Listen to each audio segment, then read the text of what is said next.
Hello there and welcome again. A while back I did a video on how you can create cascading fields for assets. So basically, based on the selection that you do in the first field, you will actually show a filtered view in the second one that will show the objects that are related to the first selection.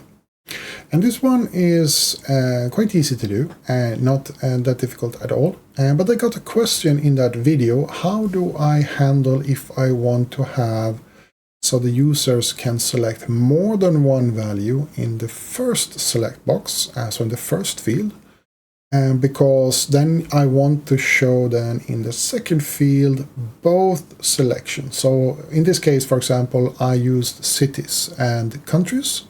So based on the country that you select, you will get the number of cities related to that country. But what happens if I want to select two countries and I want to have the cities on that is related to both of those countries? And the solution is actually not that difficult, but it is a little bit tricky because, well, I'll show you. I will not spoil it just yet. So let me jump into Jira and show you how this works and see if you can figure this one out in your own experiments later on. So let's jump over to Jira first. So here we are now in Jira, and this is one of my my test products that I have, my demo product, and I have created just a little demo ticket for it, and I have these two custom fields already created. So the first one is the country one, and I will show you the setup that I have first in Assets here. So this is my setup for it. So I have a country here with a number of countries, so you can see them. I have region, city, office, and languages, just so I have some nice things to play around with. So what we want to use is the country one. As you can see, it only has a name. It doesn't have any other values, but it has a few inbound references here. And you also have cities here, so you can see they are now connected now to a country and to a state. So what I want to do then is, for this example, I will use the attribute connector. So I want to select cities based on the value that is then set on country, that I will select them from the country field. So that might sound a little bit difficult, but let me just walk you through it so you can see how it works. So let me jump over here to fields, and you can see I have my two fields here. So both are asset objects. And if I go to country first, and I will show you how this one is configured. So you can see that we have just a very simple setup. I have connected this one to the geography schema. I have made a filter scope for this one and said I would like to have everything in country. And then I just output the attribute name. So we have something to select from. That's all I've done for this one. So this one will basically just fetch all the countries, put them out in a list so the users can select them. Nothing advanced or difficult in that setup. In my cities demo here, I've done pretty much the same thing that I did in my previous video, and I will put up a link here at the top of the screen so you can actually watch that one if you're interested on how this one was done. But basically what we are doing is the same thing. So we are still connected to geography, and we are connecting this one to the object type city, so this one instead of country. And we are doing a filter scope on this one, so the filter issue scope. So we are saying still city, and in this case we want to have the attribute country, sorry, here. This is the attribute we want to look into, and we want to say show me all the cities where this attribute equals the value then that I placed in the first field. And if you don't know how to catch the ID of your custom field, a quick trick is if you go here, I want to fetch for this one.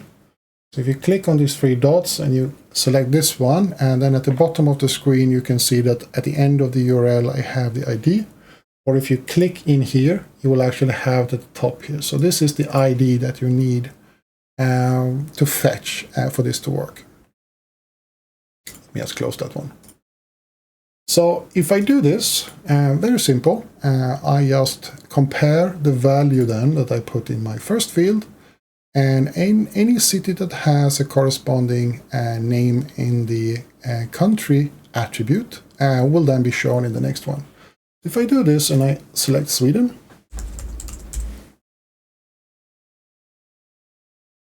then my next query here then will be show the cities. In this case I have 4, and these are all connected to Sweden. So this one is very simple to actually do. Now I have set this one so you can select more than one value. So what happens here now, let me just close this one. If I select the United States here as well, like so, now I have multiple values in the first one. And you would think that they would still understand this one, and because we are still saying that if the country equals the value that you put in here, but now we have put 2 values. So the only time this one would actually match if the city name or the country attribute would actually have Sweden, United States, which will never happen. So if I do this and I try to add an object here, it will actually tell you that something is broken here. You can't do this. And this is the way it should be, and it's actually not that difficult to fix. So the first thing that you need to do is you need to understand the operators a little bit. So the equal sign here says if this is a direct match, and this one is for single. So it will actually match the value behind here as one object. So the first thing we want to do is to change this so we can have multiple values. And this is used with the operator in this case. You could use like, but that is where you actually have a partial, it's a fuzzy search, basically, so it could be anything that is similar to that one. In this case, we want to have exact matching, so the operator should be in. And when we have multiple values here, we want to also encapsulate them. So you actually have them within these ones, and I think this one was actually left over. Normally it will be like this. But you need to encapsulate them in brackets like that, or parentheses, I think it's the correct term. So if we do this now, it should work, but it does not.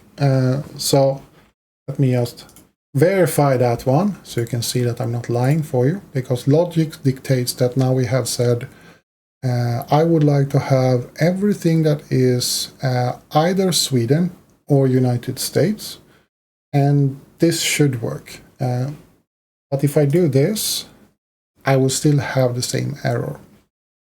And the reason for this one is that this one, for some reason, these values are not output in the correct way. So what you get is actually an array, a list of items that are comma separated.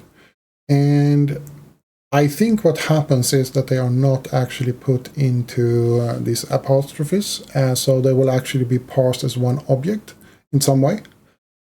So what we need to do is to tell the query here that we want to have the array data and we want to have all the values. And what we do then is we need to have another parameter in here. So we add another $sign at the end. And then we actually have the function inside it here. So no, not that one. We want to have this one. Let me see so I find it. Those are the values that we want to have. So now we are adding another value into this one. So as you can see, it's the same that we have here, $, and then we input something into this one, which will be the value of the attribute. And in this case, if I put the value 1 here, it will actually be valid. And what we are doing now is we're saying, in the array, fetch me the first value. So it will actually go through the array and it will fetch the first value, which in this case would be Sweden. And if I put a 2, it would actually fetch United States, which would be the second one in the array. And this, of course, is not what we want, because we have no idea which values we want to fetch or how many there are. We want to have all of them. And what we do then is we just put the 0 in there. So we say that fetch everything. This is basically what we're telling the query here. So if I save this one now, and I go back to my little demo ticket here, and if I've done it correctly, we will now see the Swedish values and we will see the American value here, the United States value. So the only change that you need to do from having a single value to a multiple value is that you change then the in.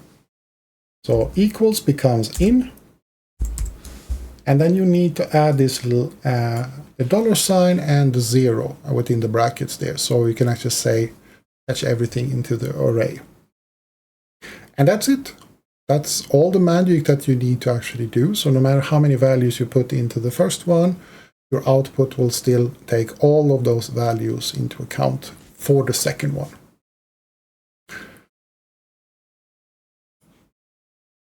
So that was it for this short video. I hope that you found this one to be informative and that you are not ripping your hair out so you look like me here, because this one can be a little bit frustrating because the logic dictates that you should be able to do this without the extra parameters that you actually have to put in here. But now you have the solution for it, and now you can actually start building these ones yourselves. So that was all I had for this video. I hope that you liked it and that this one was helpful for you in some way. And I guess the only thing that remains for me to say at this point is that I hope that you have a great day, awesome week.